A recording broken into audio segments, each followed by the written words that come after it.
अस्सलाम वालेकुम दोस्तों, मैं शहद अगले प्रयागराज से आमिर अंसारी, आपका अपना भाई, बेटा, आपका सुख दुख का साथी रमज़ान के पवित्र पर्व पे आप सबके बीच पुनः उपस्थित हुआ हूँ।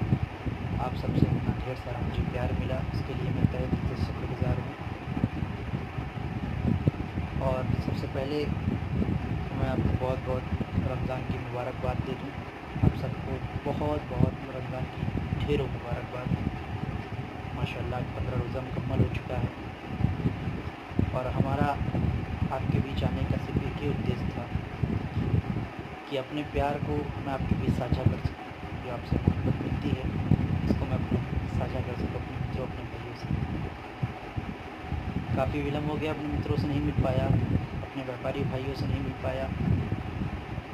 तमाम लोगों का फ़ोन आता है, सब अपनी अपनी पीड़ा सुनाते हैं। भाई व्यापार चौपट हो गया है, 2-3 महीने से घर में बंद हूँ, बड़ी परेशानियां हैं, वो किससे कहने जाए।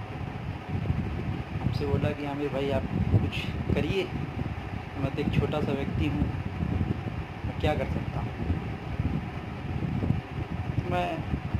मैंने सोचा इस वीडियो के माध्यम से आदरणीय प्रधानमंत्री जी से मैं आग्रह करता हूँ कि हमारे मध्यम वर्ग के व्यापारी लोग बहुत बड़े तो नहीं हैं, उनके लिए कुछ सोचने की आवश्यकता है।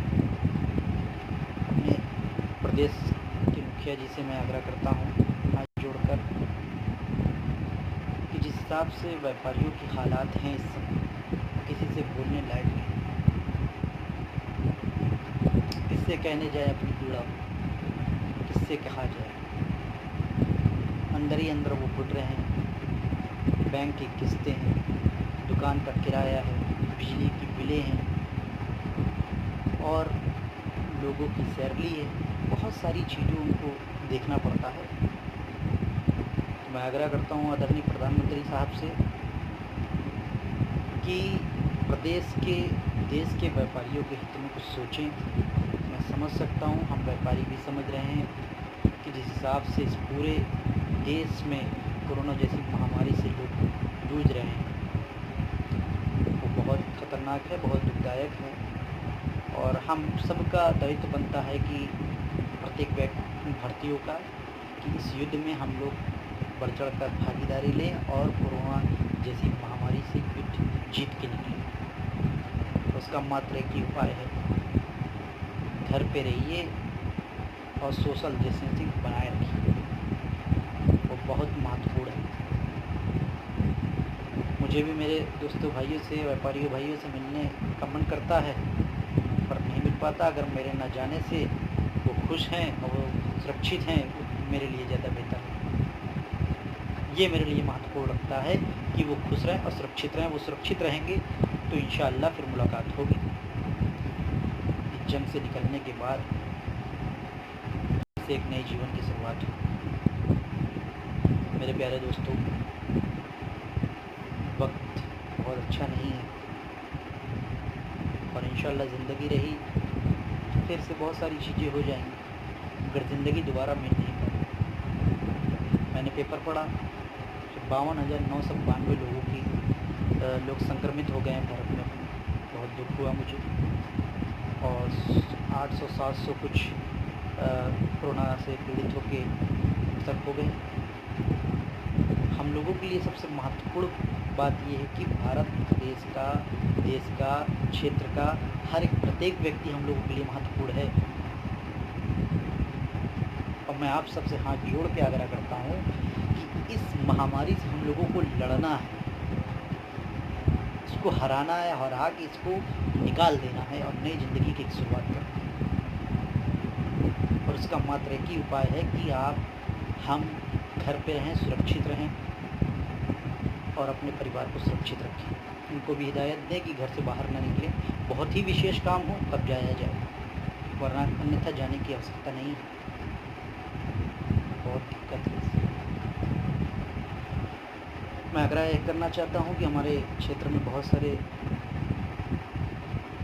छोटे भाई, बड़े भाई हैं, लोग गली में माहौल बना के बैठे रहते हैं। उनसे भी मैं कहना चाहता हूँ कि भाई ज़िंदगी रहेगी फिर बैठेंगे, फिर चाय पियेंगे, तब कुछ चलेगा, मगर अभी ज़िंदगी से खिलवाड़ करने का आपको अधिकार नहीं है।